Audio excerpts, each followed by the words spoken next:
événements sportifs sont des rituels maçonniques. Les athlètes suivent un scénario précis. Et Paul le dit lui-même. The sport's rigged, for sure.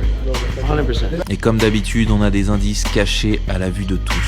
Paul is a LARP, qui signifie un joueur de rôle prédéfini. Et le script a d'ailleurs fuité sur internet. Et comme c'est écrit, le but était d'enterrer Mike Tyson.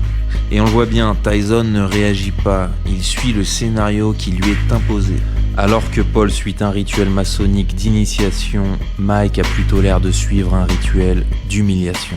En particulier avec ce plan sur ses fesses, qui rappelle l'humiliation de John Cena aux Oscars. Puis on a le jet maçonnique sur la droite. Les deux personnages sont des francs-maçons et les signes maçonniques ne manquent pas.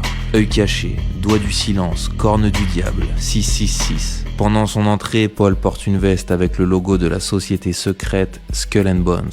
Il est né exactement il y a 333 semaines et participe au 3e degré de franc-maçonnerie pour devenir maître maçon. Le 3e degré est bien représenté avec le logo Celsius au centre du ring. 33 secondes avant la fin, le commentateur fait référence à Chronos